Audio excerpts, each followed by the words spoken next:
Ele era o tipo de homem que fazia o ar na sala parecer mais frio só por entrar. Kong Do-hyen caminhava pelo seu penthouse como quem fiscaliza território. Olhar calculado, mãos que raramente tocavam algo sem despachar ordens, e a paciência rara que vinha com quem teve de conquistar respeito à força. Ninguém ali filmava sem permissão. Ninguém ali se atrevia a sorrir sem motivo. Quando uma mulher tentou transformar aquela sala em cenário para seu próprio espetáculo, celular levantado, voz vibrante, risos treinados, Do-hyen deixou claro em poucas palavras e um gesto seco que ali não havia palco para performances. Ela saiu, a gravação falhou e amanhã retomou seu curso de protocolar silêncio. Ele guardou aquela interrupção como se fosse um arranhão numa superfície polida, insignificante e ainda assim irritante. Do-hyen tinha um desprezo particular por quem confundia aparência com substância. No mundo que governava, empresas, contratos, lealdades que se pagavam em silêncio. Showmanship era sinal de fragilidade. Mulheres que performavam chamavam atenção. Atenção atraía risco. Ele não queria olhos que se alimentassem de aparência. Queria resultados, controle, uma linha reta que não se curvava por exibições. Era por isso que, dias depois, quando uma entregadora negra de cabelo preso em um coque descuidado e uniforme manchado de farinha atravessou o saguão do seu prédio, tudo mudou. Nyla Carter empurrou a porta dupla com a insistência de quem carrega a própria vida em caixas térmicas. A chuva fina deixava o tecido do casaco com pequenas manchas, e um cheiro doce de massa ainda fresco escapava pelo zíper semi-aberto de sua bolsa. Ela tinha mãos grandes e calejadas, mas o sorriso dela, quando surgia, era tão simples que desarmava suspeitas. Não ela, pensou Do-hyen à primeira vista. Não interessada em adulação nem cultos de personalidade. Só alguém que queria fazer a entrega e seguir a vida. No balcão do saguão, o segurança olhou para o envelope restrito com aquela mistura de interesse e protocolo. O crachá do prédio poderia ser suficiente, mas havia regras para visitas e entregas a moradores de alto perfil. Preciso ver identificação, por favor, disse Nyla, a voz firme e sem cerimônia, como se pedisse apenas para completar uma formalidade que garantiria a segurança de ambos. Quando o crachá foi estendido do outro lado da mesa, quem pegou a mão que segurava o plástico foi um punho mais firme do que esperavam. Do-hyen estava ali, atrás do vidro, mais alto, impenetrável, o traje escuro cortando a luz artificial do lobby como uma sombra precisa. Nyla não conhecia o rosto, não sabia as histórias que se costuravam ao redor daquele sobrenome. Para ela, ali estava um homem oferecendo sua identificação. Para ele, uma mulher que não se curvava à sua presença. Ela olhou para o crachá como quem verifica um documento qualquer. Posso ter um nome? Perguntou, como quem pergunta por um telefone público após confirmar o destino de uma encomenda. Foi a pergunta mais simples e, por isso, a mais perturbadora. Naquele universo em que as pessoas se curvavam, bajulavam, inventavam palavras para se aproximar do poder, alguém, uma jovem entregadora, havia pedido o básico: identificação. Sem sorrisos, sem olhares calculados, apenas um requisito profissional. Do-hyen sentiu pela primeira vez em muito tempo a sensação desconfortável de ser reduzido ao lugar comum. Um nome, um crachá, um código. Era humilhação? Não. Era uma lembrança de que, para o mundo exterior, ele também era humano. E isso lhe doeu mais do que qualquer insulto havia feito antes. Ele podia ter mandado a entregadora embora, instruído os seguranças, exigido desculpas. Não fez.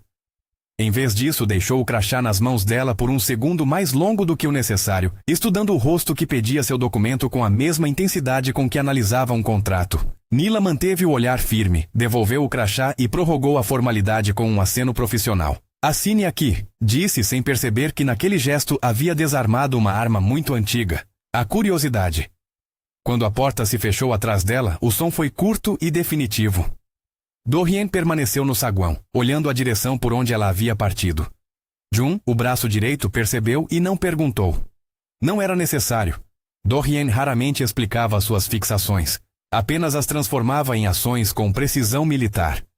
Era para ser só mais uma entrega. Não foi. Fique para ver como um simples pedido de identificação vira o mundo de um chefe de cabeça para baixo. Nos dias que seguiram, Do-hyen transformou caprichos em estratégias discretas. Ele não precisava confessar interesse. Havia maneiras mais eficientes. Ajustou as rotas de entrega, autorizou pagamentos adiantados a uma empresa que ele sabia usar, fez com que o nome de Nyla aparecesse em suas listas internas com frequência crescente. Em reuniões rápidas no escritório, Jun apresentou relatórios frios. Mais 15 entregas na semana. Mesma entregadora. Não é coincidência. Do-hyen sorriu uma vez, um movimento que raramente chegava aos olhos, e autorizou que ela passasse pelo prédio sem obstáculos quando fosse necessário. Pequenas concessões feitas com o poder de quem sabe que o controle não se vence em gesto, mas em sistema. Naila notou as mudanças de maneira pragmática. Um número maior de endereços forçosamente passou pela sua rota. Um gerente de logística começou a perguntar se ela podia trabalhar alguns horários a mais. Ela aceitou porque precisava. Trabalhava 12, às vezes 14 horas por dia distribuindo bolos encomendados por hotéis, cafés e ocasionalmente por clientes com nomes difíceis e exigências estranhas. A padaria da Mrs. Cho era seu porto. Ali o forno aquecia a manhã e algo no cheiro do açúcar e da manteiga pareciam curar a dureza da cidade. Mrs. Cho, mulher coreana quase na casa dos 60, com olhos que lembravam quem já passou por guerras pequenas e venceu, a tratava como filha. Come, Naila. Não vai trabalhar com o estômago vazio. Nila tinha um sonho que não cabia em caixas térmicas, abrir sua própria padaria. Não uma marca milionária, não uma franquia. Um lugar com uma vitrine empoeirada de farinha, onde pães nasciam cedo e clientes conheciam seu nome. Ela anotava receitas em pedaços de papel, testava fermentações em panelas emprestadas. Guardava cada moeda que sobrava num envelope amassado debaixo do colchão. A ideia de estabilidade a costurava de volta a lembranças de infância, quando sua avó batia massas numa cozinha pequena de subúrbio, e tudo o que havia de amor vinha em forma de pão quente. Quando Do-hyen foi pela primeira vez à padaria de forma ostensiva, não para uma visita disfarçada, mas numa tentativa deliberada de ser visto, não houve teatro. Ele entrou pela porta com a indiferença elegante de quem já viu o mundo, e sentou-se num canto com as mãos juntas, pedindo apenas um café preto.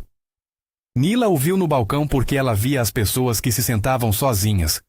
Elas costumavam pedir silêncio em troca de companhia. Não a temática de um romance silencioso, apenas a percepção de que alguém preferia olhar para o próprio refletido no café a buscar corrente de conversas.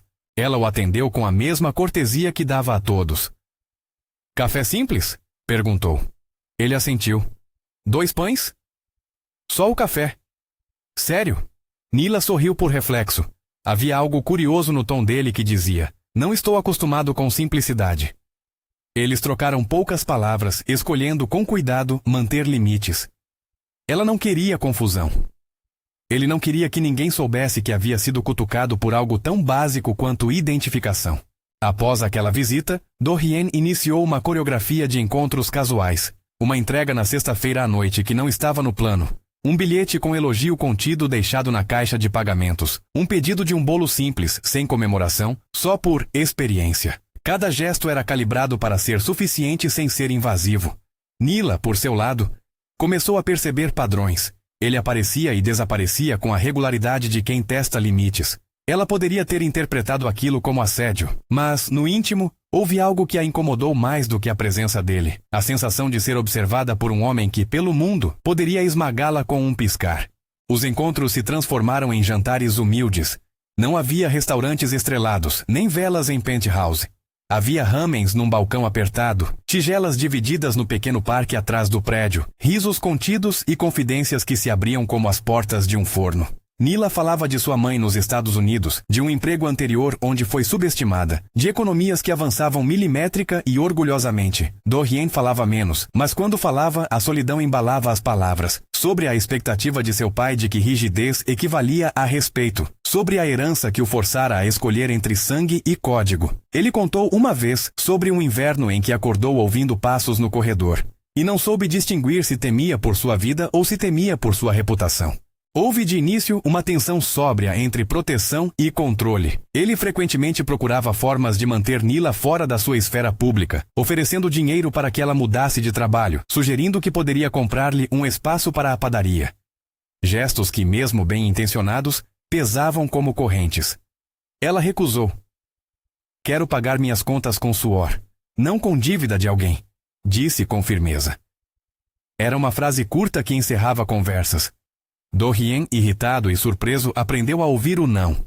Era um aprendizado que o feriu mais do que qualquer confronto físico.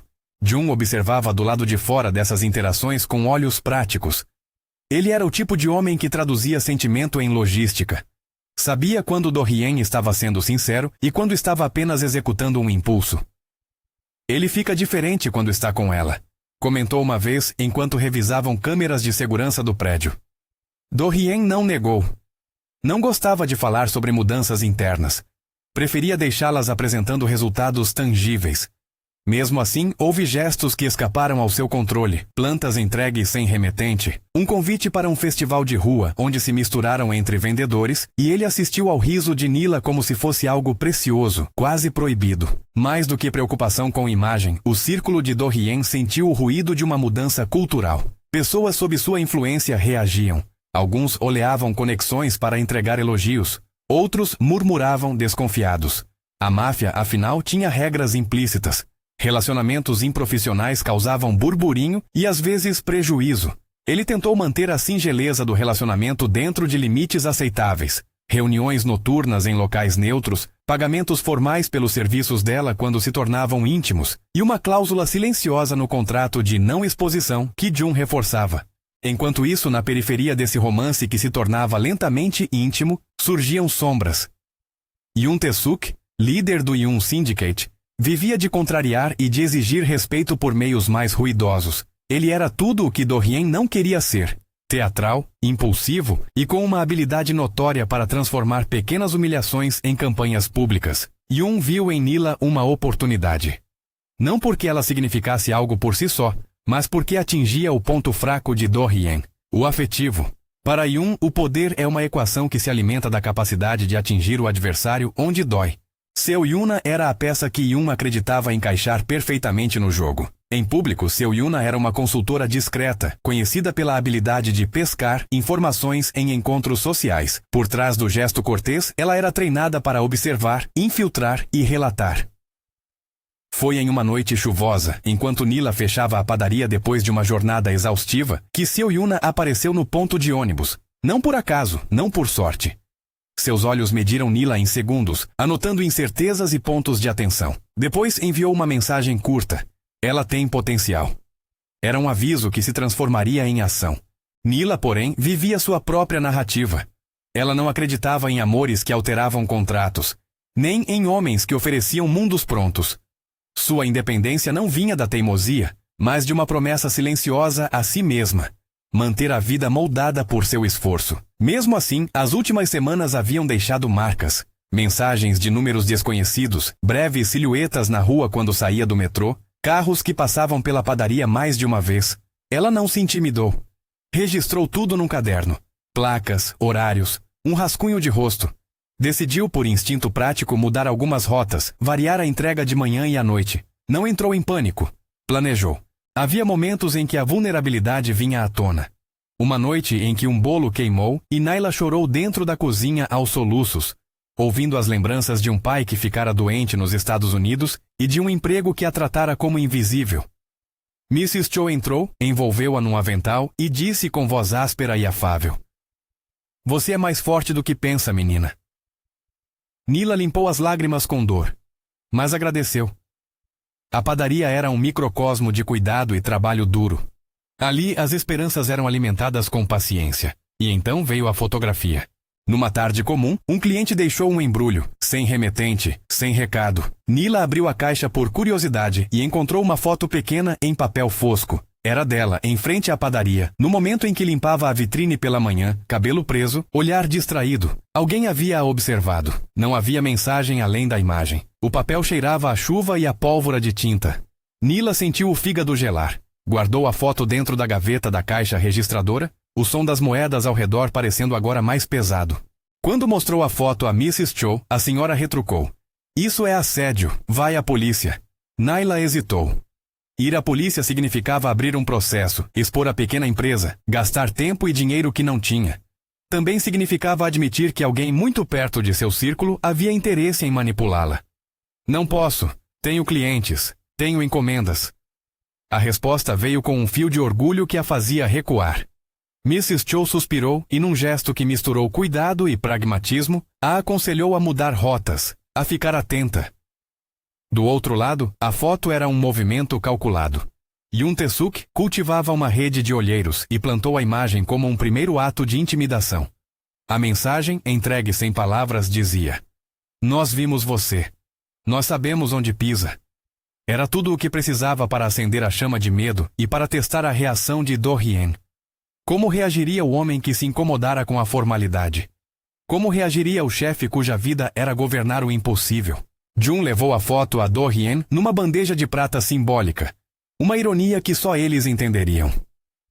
"Foi deixada na padaria da Sra. Cho", disse Jun, com a calma de quem fala do trabalho cotidiano. Do-hyen permaneceu imóvel. Por um segundo, os traços da cena que o perturbara, a entrega, o pedido de identificação, pareceram convergir. Não era apenas a invasão da intimidade de Nila que o afetava, era a maneira como alguém ousava tocar aquilo que deveria estar sob sua proteção. Proteção, claro, é uma palavra que carrega tanto resgate quanto prisão. Ele não agiu com violência imediata. Em vez disso, traçou medidas, aumentando discretamente a segurança nas rotas de Nila, oferecendo sem que ela pedisse um número direto para a emergência que, em seu mundo, significava muito. Nila, firme em sua autonomia, recuou novamente. "Não preciso de patrulha, preciso de espaço para trabalhar." Essa negativa era para Do-hyen um espelho de si mesmo, a recusa em ceder controle. Ele aceitou contra sua vontade que nem tudo se resolvia com poder vertical. Assim, os dias se alinharam com a cadência de um romance que não buscava pressa. Havia entre os dois um aprendizado. Ela ensinava a simplicidade. Ele oferecia a presença como uma fortaleza discreta. Porém, cada gesto generoso de Do-hyen era observado por olhos que colecionavam oportunidades. Seu Yuna movia-se como sombra entre clientes. Yun planejava. O mundo fora da padaria e fora do saguão pulsava com interesses que não respeitavam afeto. Numa noite em que a lua parecia ter sido polida de tão clara, Nila fechou a padaria mais cedo, cansada e feliz. O prédio estava vazio, e o ar cheirava a levedura. Ao empacotar uma caixa de croissants para levar para casa, encontrou outro bilhete. Desta vez, uma nota curta, escrita em letra que tentava ser bonita. "Você faz isto muito bem. Imagine o que poderia ser com o investimento certo." Não, pensou. Não era um convite, era uma inscrição. Guardou a nota junto com a foto. A sensação era de ser admirada e estudada ao mesmo tempo. Ela caminhou até o metrô, as luzes refletindo nos fios de cabelo, a mochila com os papéis de receita batendo levemente nas costas. Ao virar a esquina, um carro parou e um homem de terno esticou a mão como se pedisse informação. Nila olhou, sorriu com educação e continuou. Não deu muita importância. Mas quando subiu a escadaria percebeu que o rastro aumentava. 2 carros, ambos discretos, um deles seguindo um pouco mais próximo que o confortável. O celular vibrou com uma mensagem de número desconhecido. "Você gosta de atenção?" Foi a pergunta que mais tarde alimentaria arrepio. Quando contou a Do-hyen, a resposta dele foi estranhamente composta. Não de raiva, mas de análise. "Fique segura, varie as rotas. Não conte a ninguém sobre nossos encontros." Ela ouviu a parte sobre segurança, rebateu a ordem de segredo com a mesma determinação de sempre. "Não sou sua propriedade." Ele aceitou. Ele respeitou. Era um contorno de amor que ela impunha e que ele aprendia a desenhar sem violar sua soberania. Por uma semana tudo ficou em um limiar tenso. Vigilância silenciosa, encontros que traziam calor, escalada dos espiões do Yun que tiravam fotos à distância. Nila começou a ver rostos repetidos em cafés. Pessoas no trem olhando muito para ela, como se esperassem algo extraordinário que ela jamais tinha prometido.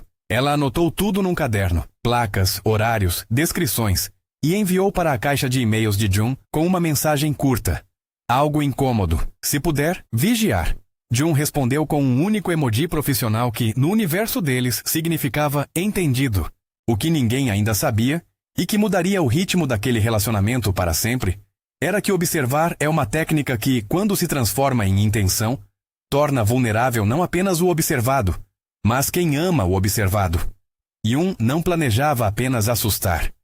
Ele planejava usar Nila como moeda, como prova de que podia tocar o que Do-hyen prezava. Seo Yuna afundou-se no papel de consultora, usando reuniões casuais para coletar dados, para assumir presença e para entender os horários mais frágeis. Numa noite, depois de um jantar simples em que compartilharam uma tigela de frango e legumes, Do-hyen caminhou Nila até a porta da padaria. O silêncio entre eles era fácil. Havia conforto em não discursar. Ele folheou seu próprio cartão, uma formalidade que havia deixado de lado. Se quiser registrar uma loja, eu posso recomendar um contador, disse como quem oferecia uma mão no escuro. Nila bateu as mãos. Uma resposta orgulhosa que foi também um gesto de botão em desfazer de favores. Prefiro encontrar meu próprio contador. O contraste entre os dois aumentava. O homem que podia comprar quarteirões e a mulher que economizava em pacotes de fermento. Ainda assim, havia uma proximidade que não se comprava com dinheiro. Caminhadas sem pretensão, mãos que às vezes se tocavam ao passar massa, risos que escapavam de conversas banais. Jun, observando, notava a suavização de Dorien, a diminuição do frio, e por instinto de quem protege, começou a ajustar protocolos. Carros rotineiros, motoristas anônimos, rotas alternativas para entregas problemáticas. O primeiro sinal claro de que fora além de um jogo veio numa terça-feira às 3 da madrugada. Nila recebeu uma ligação. No visor, só números. Atendeu. A voz no outro lado era baixa, masculina e disse: "Se quiser ficar viva, colabore." Não houve explicação. Apenas uma ordem e o ruído de um telefone que desligava. Nila largou o aparelho, o coração batendo como um martelo. Não contou a ninguém. Não quis alarmar sem provas. Ela sabia que havia quem cuidasse.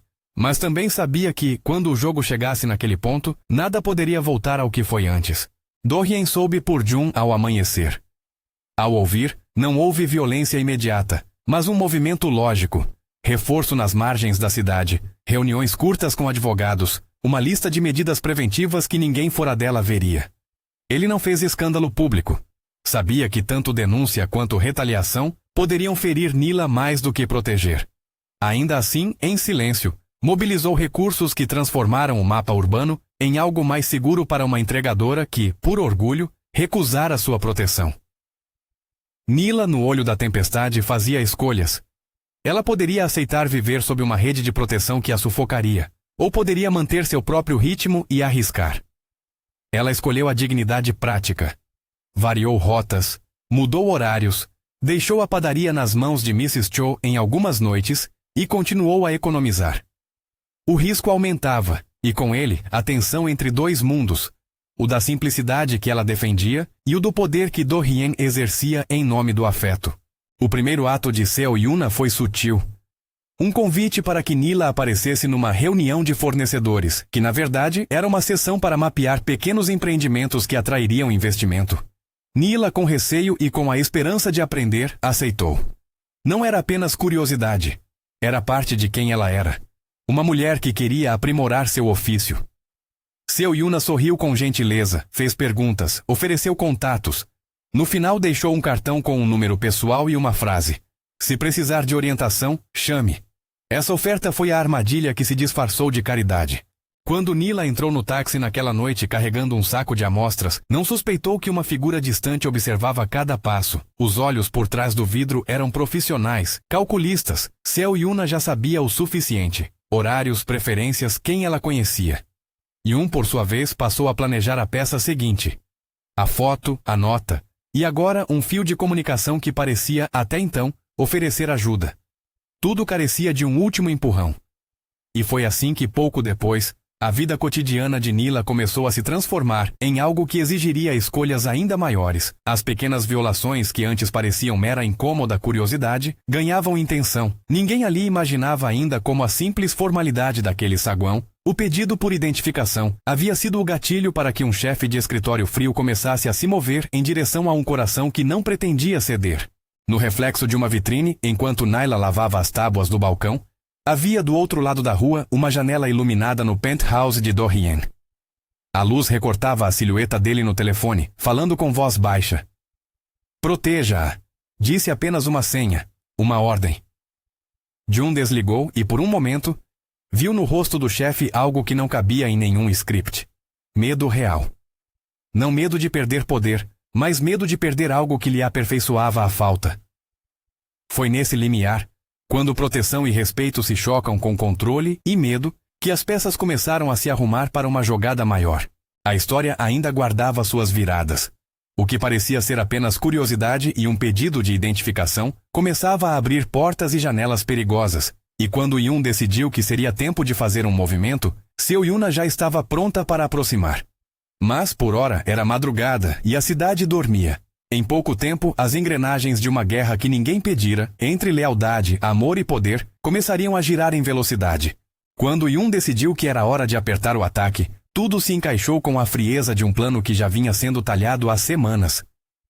Seu Yuna, sempre atenta ao detalhe, rosto de porcelana que escondia uma pátria de intenções, convidou Naila para uma sessão de consultoria num café num bairro sem brilho, um local escolhido porque parecia inocente, mesas de madeira, aroma de chá e poucas câmeras.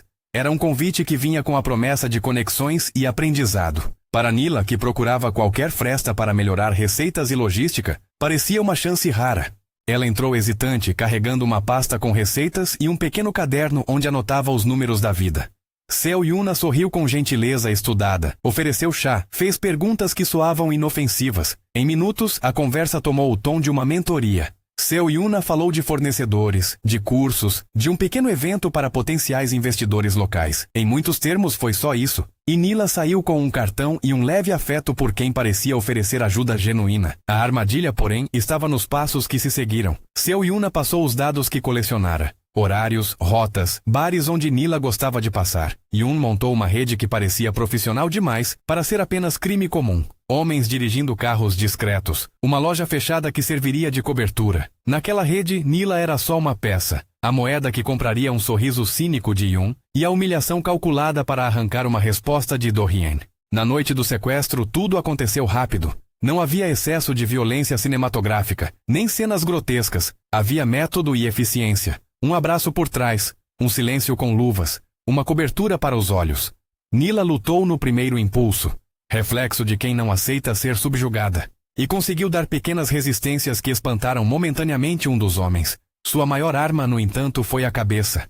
Ela observou, memorizou vozes, cheiros, a estrutura do lugar onde foi levada, detalhes que guardaria para usar depois, em blindagem ou testemunho. Ela foi mantida numa sala com janelas fechadas e um ventilador cansado que fazia o som de um relógio.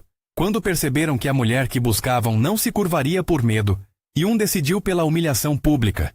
Gravar um vídeo em que Nila, supostamente arrependida por comprometer o símbolo do rival, faria um pedido de desculpas que servisse para chantagear Do-hyen. O objetivo era claro, expor um elo íntimo e transformá-lo em escárnio público, forçando Do-hyen a recuar ou reagir de forma irracional. Nila, sozinha num espaço que exalava pó e café frio, ouviu a ordem e, ao invés de ceder, usou a inteligência prática. Não pensou em heroísmo romântico, pensou em sobrevivência e em proteger sua agência. Perguntou com voz firme quem eram os responsáveis. Provocou-os, registrando nomes, corrigindo contradições nas histórias que ouviu. Técnica antiga de quem lida com burocracia e precisa mapear falhas. Quando lhe colocaram um celular na frente, zoom sobre seu rosto já preparado para a narrativa que Yun queria, ela respirou fundo e falou. Não uma confissão, não uma rendição. Uma frase apenas. Não vou dizer o que não é verdade. A voz saiu baixa, cansada, mas foi um ato de propriedade. O som não era aquilo que Yun esperava. Irritado, ele ameaçou. A resposta de Nila foi um silêncio cheio de dignidade. Enquanto isso, o mundo exterior se mexia com a velocidade lenta e precisa de uma máquina de guerra que havia acordado para proteger. Jun recebeu a notícia do sequestro por um bilhete cifrado. Desaparecida, possível rastro na zona industrial leste. Não foram ordens detalhadas, apenas a confirmação de que o risco que ele temera havia se materializado. Jun, que havia passado anos traduzindo as vontades do chefe em logística, não hesitou. Reuniu nomes que só existiam em um quadro negro nas paredes do prédio. Contatos legais, motoristas que não perdiam um rosto, homens e mulheres que, no momento, operavam em limites que não se podiam transpor em papel timbrado. Do-hyen não pediu para que Jun agisse. Jun assumiu. O plano de resgate não foi exibido como espetáculo. Não houve fanfarras, não havia câmeras nem trilhas sonoras. Foi uma sequência de decisões rápidas tomadas por quem sabia que o menor erro custaria mais que reputações. Menos táticas do que decisões pragmáticas. Descobrir o armazém onde Nila estava, neutralizar quem protegesse o acesso, retirar a refém. A operação entrou na noite cinzenta da periferia. Havia vozes, portas arrombadas, uma sensação de deslocamento que enfraqueceu Yun por instantes. Nila ouviu passos no corredor e tentou preparar-se para o pior. Mas quando a porta se abriu e figuras entraram, o que viu não foi a brutalidade que temera. Era Jun, seguido de homens que a protegiam. E atrás deles, o rosto de Dorien, pálido pela primeira vez não de raiva, mas de alívio. O reencontro não foi um filme melodramático. Ele foi contido. Nila, livre, não se atirou aos braços de Dorien. Ela manteve-se ereta, verificou-se, agradeceu com palavras simples. Obrigado, disse, e a voz mal disfarçou o tremor. Dorien tentou sorrir e falhou. A culpa misturava-se ao alívio. Ele sabia que deixara vulnerabilidades acontecerem justamente por sua omissão, por seus jogos. Ele prometeu, não em voz alta, mas na perfeita linguagem que lhe era própria. Ações. Jun tratou dos ferimentos menores, mandou reforços discretos para escoltar Nila de volta, e diante da recusa dela em ser isolada, organizou uma rota que atendia ao desejo dela de manter alguma normalidade. O resgate, embora bem-sucedido em seu objetivo imediato, desencadeou um mar de consequências. A mídia, sempre faminta por histórias de poder e queda, tentou capturar a narrativa antes que Dorien a moldasse. Yun, rancoroso, soltou um vídeo editado onde um breve áudio foi manipulado para sugerir um relacionamento íntimo e escandaloso entre Nila e o chefe. Comentários nasceram como hienas em volta de um osso. O aparato de difamação começou a assediar a pequena padaria. Clientes curiosos, repórteres discretos, boatos que se transformavam em manchetes. Nila viu com desânimo como aquilo que ela fizera com tanto cuidado, a insistência em trabalhar com própria força, era transformado em peça de espetáculo. Dorien reagiu de duas formas, uma imediata e visceral, desligar a origem da calúnia quando possível, e outra institucional, envolver advogados, imprimir processos, expor provas de que a gravação era forjada e puxar do universo invisível dele aliados que filtrassem a verdade com fatos. Ele não tentou comprar silêncio. Usou algoritmos legais e contatos de imprensa para mostrar evidências. Em paralelo, começou uma campanha discreta de limpeza de imagem. Depoimentos de clientes da padaria, testemunhos de quem conhecia Nila, declarações que reforçavam sua independência. Jun coordenou. Mrs. Cho forneceu cartas calorosas sobre o caráter de Nila. Pessoas que mal sabiam os detalhes contribuíram com palavras simples e fortes. Para Nila, no entanto, nada do que pudesse ser feito por dinheiro compensava a sensação de exposição. Ela recusou a oferta que Dorien fez, com o mesmo cuidado com que recusara anteriormente o dinheiro para abrir a padaria. Se aceitar o seu dinheiro, todo esse esforço vira uma mercadoria, disse, olhando-o nos olhos, com as mãos ainda marcadas pela farinha. Quero abrir meu lugar porque me suporto, não porque alguém me salvou e me comprou. A recusa não foi um corte ao afeto dele, foi um pedido por paridade. Para Dorien, foi uma lição que ria mais fundo do que qualquer retribuição material poderia ensinar. Amar não é possuir. A resposta de Dorien foi, então, estratégica e discreta. Ele não deu a ela uma quantia que anulasse sua luta. Em vez disso, ofereceu algo mais difícil de aceitar e, paradoxalmente, mais próximo da parceria que Nila exigia. Colocou seu nome e influência a serviço de abrir portas, não checar de posse. Fez contatos com um contador confiável que lhe mostrou os caminhos de microempréstimos, garantiu que a papelada necessária para registrar o pequeno negócio não fosse uma armadilha e conectou Nila a fornecedores que aceitassem prazos de pagamento menores. Não era dinheiro entregando independência, era poder transformado em redes que permitiam que a independência de Nila se realizasse. Ela aceitou com reservas, sabendo que havia diferença entre suporte e subjugação. Enquanto isso, Yun viu seu castelo de cartas desmoronar de modo público e privado. A operação de resgate revelara uma série de evidências, placas de carros, depoimentos de um motorista que ficara desconfortável, uma fotografia mal arquivada, que apontavam para sua rede de intimidação. Autoridades que antes hesitavam por medo ou por política, receberam pressão suficiente para agir. Investigações começaram, interesses antigos se entrelaçaram e num desenlace que trouxe alívio mais do que celebração, Yun Tae-suk foi detido. A prisão não foi um espetáculo violento, foi o reconhecimento institucional do que ocorrera. Ele não morreu, não foi desfigurado, ele foi chamado a prestar contas. Para Dorien, a sensação foi agridoce, justiça que vinha através do aparato legal e não do seu punho. Ele teve que aprender no processo a aceitar que o mundo poderia punir de forma impessoal, mas legítima.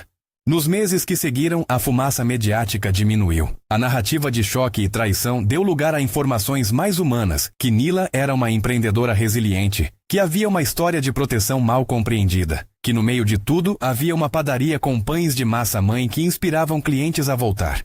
Nila trabalhou, aprovou fornecedores, testou vitrines, promoveu promoções discretas para amigos que a apoiavam. Mrs. Cho foi sua mentora em público e sombra em dias de dúvida. Jun, sempre prático, virou uma presença constante que garantia que as rotas de entrega fossem regulares, que os pagamentos chegassem, que os rostos na fila fossem conhecidos. O arcabouço social também mudou. Do-hyen teve que lidar com a consequência de sua exposição. Talk shows questionaram sua conduta, colunistas analisaram seu comportamento com lupa e por pouco tempo ele foi obrigado a responder perguntas que não se resolvem com bilhetes e acordos silenciosos. Empreendimentos que ele comandava sofreram leves tremores. Sua rede de poder precisou de ajustes. Foi um desconforto que lembrava uma ferida curando. Doía, mas redirecionava. Ele pagou com paciência e com demonstrações públicas de responsabilidade. Doações a ONGs que apoiavam pequenos empreendedores, discursos curtos sobre responsabilidade e a inclusão, em seus círculos empresariais, de políticas mais firmes de proteção a trabalhadores vulneráveis. Não foi uma redenção automática, foi um aprendizado com custos. No íntimo, depois das tempestades e das limpezas, o convívio entre Nila e Do-hyen tomou um tom mais maduro. As janelas das suas conversas passaram a iluminar perspectivas que antes haviam sido abafadas por orgulho e medo. Eles discutiam futuro sem promessas grandiosas, como manteriam a visibilidade dela, como a protegeriam sem reescrever sua narrativa. Houve pequenas cerimônias de afeto, cozinhar juntos na cozinha apertada de Nila, com farinha espalhada e mãos que se tocavam para dar ordens e não para dominar. Walk and talks ao longo do rio, onde o barulho d'água fungia como manta de confidências, noites em que ficavam em silêncio, ocupados em leituras diferentes, presentes. A padaria finalmente ganhou uma vitrine. Chamada de Mãe Massa, homenagem à avó de Nila, abriu numa manhã de ar frio, com a rua ainda molhada por chuva leve. Havia uma placa simples, escrita à mão nos primeiros dias, e uma fila de vizinhos curiosos que abriram portas para um microcosmo de afeto e saque de sonhos. Mrs. Cho, em traje formal de madrinha improvisada, cortou uma fita fina. Jun, sempre discreto, sussurrou algo que fez Naila rir. A inauguração não foi uma cobertura de revista, nem um acontecimento de celebridade. Foi uma cena calorosa de pessoas que se conheciam e que acreditavam na força de quem rala e não desiste. Meses depois, em uma tarde de outono onde o sol parecia aquecer com disciplina, Do-hyen escolheu um gesto que seria o encontro entre o que ele era e o que aprendera a ser. Não houve humilhação pública, não houve ostentação. Não foi na cobertura nem num salão de festas, mas na frente da padaria, onde tudo começou a se recompor. Ele trouxe uma pequena caixa não ornamentada além do necessário. Havia um anel modesto, de design simples, e uma carta que ele nunca leu em voz alta. Quando se ajoelhou, o mundo pareceu segurar a respiração. Nila olhou para ele com olhos que tinham visto tanto a escuridão quanto a luz. Não se alegrou por se ver finalmente salva. Sorriu, com a leveza de quem sabe que aceitar um pedido de casamento não significa entregar suas chaves. "Por que aqui?" perguntou rindo um pouco, as mãos carregadas de farinha ainda. "Porque aqui", disse ele já fora do protocolo, "é onde você mostrou que o comum é corajoso, onde aprendi que proteger não é dar, é respeitar." As palavras foram simples, sem promessas utópicas. Ele lhe ofereceu o anel como um símbolo de parceria. Não para anular sua história, mas para caminhar nela ao lado dela, como aliado e não como dono. Nila teve uma resposta que sintetizou todo o percurso. Ela aceitou, com condições. "Casar-me com você não significa virar sua sombra", disse com a coragem que lhe fora natural. "Quero ser sua parceira, com espaço, contabilidade separada e o direito de recusar o que eu considerar invasivo. E se quiser que eu participe de projetos seus, quero que seja por escolha, não por obrigação." A exigência era simples e firme. Não era rejeição do afeto, mas afirmação de autonomia. Do-hyen, que havia aprendido a ouvir não, ouviu e respondeu com um aceno sincero. O casamento, quando veio, não foi a explosão das novelas. Foi um evento íntimo, com amigos que haviam se mantido leais. Mrs. Cho costurou um vestido simples. Jun esteve ao lado de Do-hyen como um irmão de armas. Pessoas do bairro trouxeram pães e risos. Foi uma celebração de resistência e pacto. A cerimônia teve momentos de silêncio e muitos risos. Quando trocaram votos, a promessa mais repetida foi simples: companheirismo com limites. Apesar desse fechamento emocional, o mundo continuava a lembrar a ambos que poder e responsabilidade andavam lado a lado. Yun Tae-suk foi condenado por uma série de crimes que vinham desde ameaças até chantagens documentadas. Sua queda não transformou o sistema automaticamente, mas deixou claro que havia custos reais para quem tentasse manipular vidas alheias. O processo jurídico foi longo e revestido de formalidades, e quando as cortinas do tribunal se fecharam, o resultado mostrou que instituições, quando pressionadas por evidências, podiam agir. Para Do-hyen, isso significou uma resignação pública com relação ao passado. Era necessário agir de forma que as consequências fossem legítimas, e isso o forçou a lidar com erros passados tanto quanto celebrava vitórias. Do lado de Nila, a padaria virou um porto onde ela se permitia não só vender pão, mas também educar outros pequenos empreendedores. Com o tempo, abriu cursos de fim de semana sobre fermentação e economia doméstica, tentando devolver a mão amiga que recebera. Alguns clientes vieram não apenas pela massa, mas para ouvir histórias de quem havia sido vigilada e sobrevivido.